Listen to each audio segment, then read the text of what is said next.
I've belonged to Havurah for about 17 years. 17 years or so. Approximately 4 years. 110 years. Whatever the second year of our existence was, is when I joined.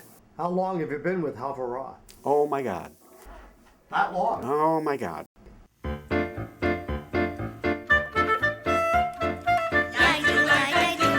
We talked about Havurah as an experiment.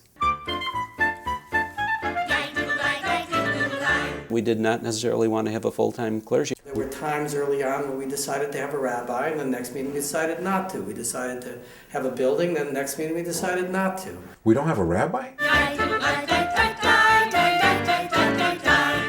1972.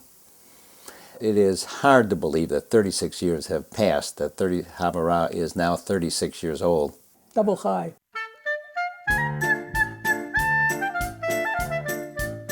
We were all members of Temple Beth Zion downtown. It began as a felt need of mainly young families that we wanted more from Judaism. We felt we weren't getting it. We got together, we had a couple of meetings in people's homes. And they kept coming back, and they were finding something that seemed to be of interest. And we'd say, well, if there's interest, we'll get together again next week. And they kept coming and kept coming. And we finally decided and took a momentous step to say we were going to start a congregation. Shalom Aleichem, Malachei Hasharet, Malachei Elyon. We started out with maybe 12 families, we wound up with 18 families, and finally we got to the peak of about 50 or 60 families, which we have now. We've never gone above that. Roger Simon helped us make an affiliation with the Reform movement, and we had a series of wonderful student rabbis from the Reform movement. First one of all was Bennett Miller, who is a wonderful rabbi and related to children beautifully. Karen Fox, who is also wonderful with us, and the third was Louis Reeser. Local people, Rabbi Alan Podad, who's still in town. Mickey Stein said, maybe we can go without a rabbi. And we did that and never looked back. And we didn't know where we were. Kathy Gordon, a woman by the name of Elaine Rosen, and I perhaps spearheaded the idea maybe this should be a humanistic congregation. There were some people who said, you know, there's this humanistic Judaism. We ought to look into that. And I was interested. I wanted to know what it was about.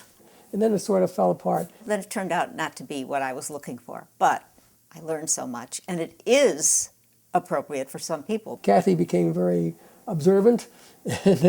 I don't know what the word is, but it's something like eclectic. You're an atheist. Basically, yeah. But Jewish. I have strong Jewish tradition and feelings. I just don't believe in God. That's all right, you know.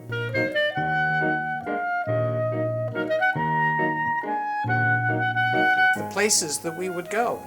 For example, taking our children on trips to New York to learn about Jewish New York. It was a wonderful experience for them and for us as leaders. The retreat began somehow the very first year. Somebody came up with an idea to celebrate Rosh Hashanah. Why don't we go away somewhere to celebrate that holiday and have an overnight stay? And that was the first retreat.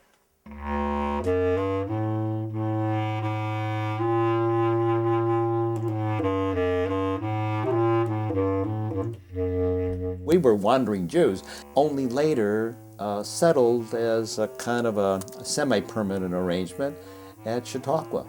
The Tashlik service, an Orthodox form, not one you're likely to find in too many Reform congregations, which involved casting your sins upon the water in the form of breadcrumbs. Because we were on the lake, it was a real convenient place.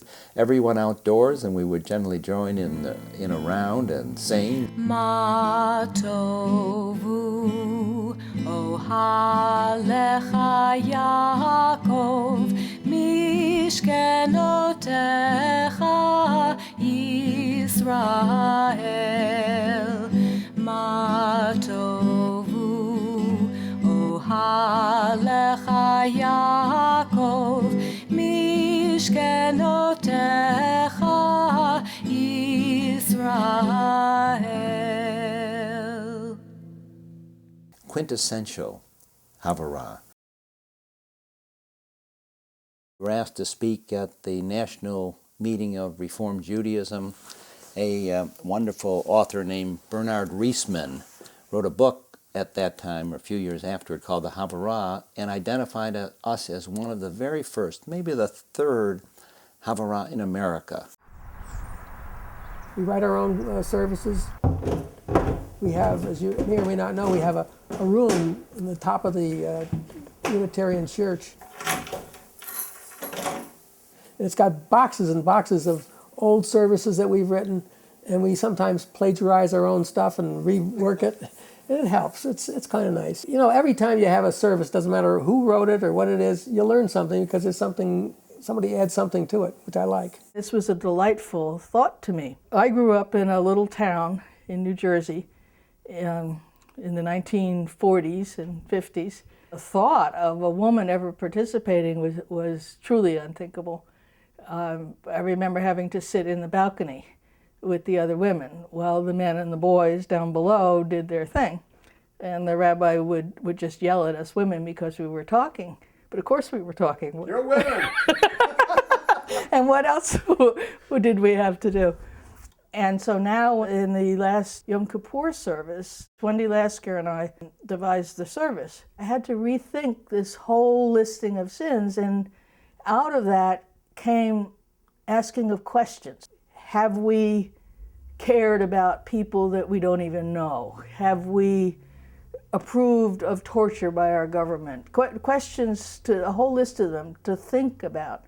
And the congregation really seemed to like that. So I've been most comfortable when I'm able to participate in conversations where I get feedback, where one's ideas are listened to and challenged, attacked, supported. Out of those discussions, for me, has come a lot of learning. I learn from people. I get an opportunity to learn more about this religion in which I was raised.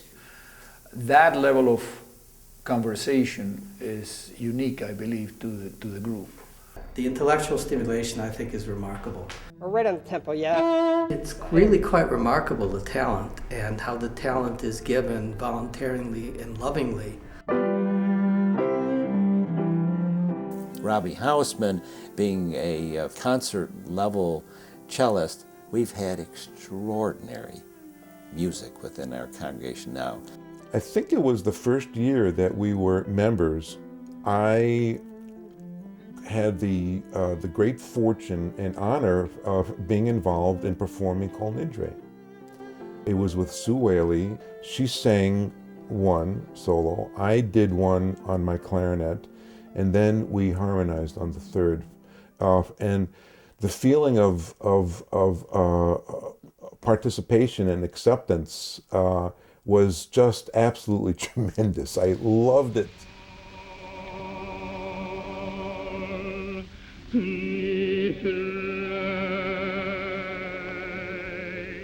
I have vivid memories of hearing Kol Nidre being chanted and thinking that I would do that someday because I loved it so much. Kol Nidre v'sareh v'charameh v'chonomeh v'chinuyeh v'chinusei u'shvuot. When I was 4, my mom joined Havurah, and it never occurred to me that I should think, I wonder if I can do that someday, or will I be allowed to do that as a female someday. But also, I think because of the tone of Havurah, I never knew that I couldn't go up there and chant. My grandparents were Orthodox Jews in Albany, New York, and I remember listening to Kol Nidre there and listening to it now, and it's a continuum. It really has some meaning to me. I like the melody, I like the song, and I like her.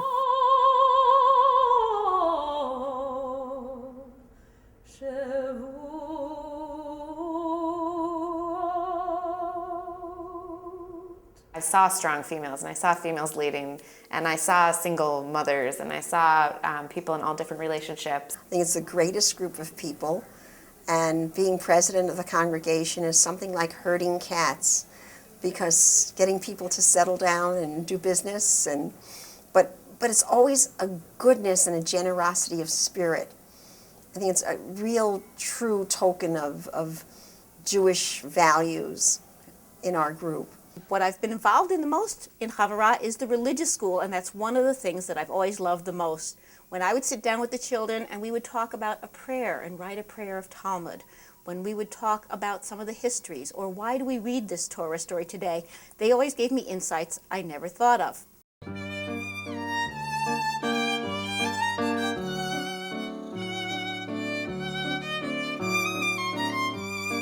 Fellowship we have, the family we have in Havurah is wonderful. I mean, I can remember when my mother died and people were so supportive, and I had a memorial service, and people didn't ask, they just came. And even to where Amram and Robbie donated their time to play, to give the musical part, and you can see that every day, that we can count on each other to come forward when we need support. And we also share good times together. When my late wife Nancy died, and I can't express it, but the congregation was so supportive, so helpful, that it meant a lot to me, because I was alone at that time. With some of my illnesses, Havurah was my support. The people who are closest to me are involved in the congregation, and that means a lot to me. And that's how I came into the picture. When I met Ike, then I became part of Havurah about 20 years ago. This is a very communal and shared experience all the way through, and not a test of belief systems. South Park Baptist Church Social Action Committee was looking for something to do, and someone got wind of the fact that Sister Celeste could use some people for this Christmas night dinner, because it's hard to get people to come on Christmas night to work. We were a perfect team for that. So we started in a very small way, and it's worked out very, very well. One of our early efforts, we went to Camp Lakeland and planted 1,200 trees. And now they're full-grown, big trees. It is just extraordinary to see what we put into the ground almost 36 years ago. That's what a house looked like without the roof. Most extraordinary what these three good people have done, and taken their skills and the hard physical labor to a remote area in Honduras to do good for other people who are unknown to them and in a remote part of the world. It didn't take me more than a minute to say, wow, let's do this. You learn a lot, you'll do some good. Yeah, look at that face. Cute. To go away with two doctors, both of them speak Spanish. This was easy for me. Seeing them function as physicians was really a high point. It was really quite remarkable. It's very different to hear reputation and to see them work. I gave a little Dvar Torah, how in Judaism, Tikkun Olam is what we do to redeem the world, and even if we can't complete the task, we begin the task. And that what we are doing there in Honduras was part of Tikkun Olam. It was nice, it was brief, and it was Havurah. Yeah.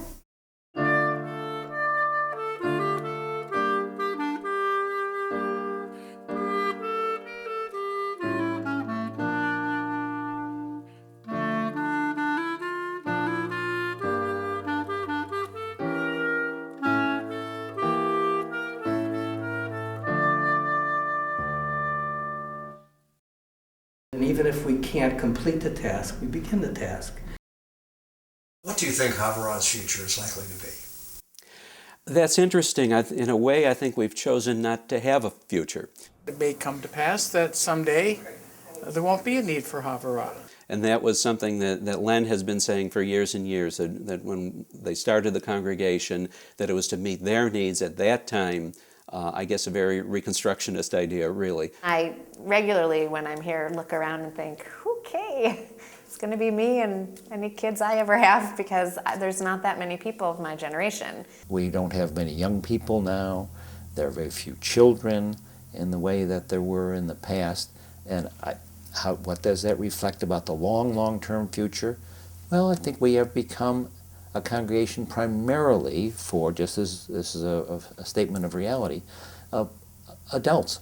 I think there could be a lot more effort to reach out to young families, to try and bring young families in, not because Havurah has to continue, but because that's part of the life of a congregation. I think we'll survive, but in what form, I'm not sure. My real concern is the region, and I'll limit that to the Jewish community in the region. If we had an opportunity to be involved in some kind of brainstorming about the future of our Jewish community, and of course Havurah would have to be involved, I think we'd come up with some new concepts that perhaps we haven't even thought of yet. We're in extraordinary times at the moment. Okay, so we're shrinking, we're smaller, so now what do? It's not something we should be in denial about or embarrassed about, it's a fact. Okay, now what do we do? At one point, Susan attended a regional meeting of all the presidents of small congregations, and she found that Havurah was unique in that we did not have a rabbi, and we did not have a temple, and along with that, we did not have all the expenses that went along with both of those things. We know that there's been some replication of what we've done by other congregations, even retreats and so forth, which is wonderful. And the need for that kind of discussion in our community is obvious. And we led the way just on a somewhat spontaneous basis. Through the 17 years I've been in Havurah, I've been involved in many activities, and I look forward to at least 17 more. It's a small, intimate group, relatively speaking, and I feel very, very connected to everybody in it. I love being accepted for who I am. I appreciate that my partner and I are accepted as full members of the congregation. I like the way we treat our non-Jewish members particularly, and accept and enjoy their company. I thank everyone for being so kind and so inclusive. I really appreciate Havurah. I appreciate my Jewish heritage. But because I don't believe in God doesn't mean I'm a bad guy. Thank you. Thanks for asking. That's it? Mm-hmm. Okay.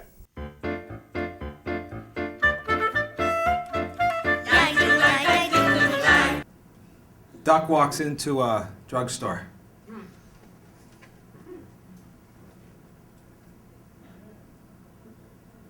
Grabs a chapstick.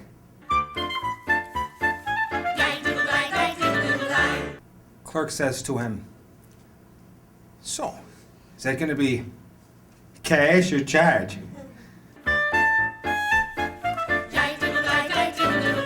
Doc looks at him and says, "Just put it on my bill."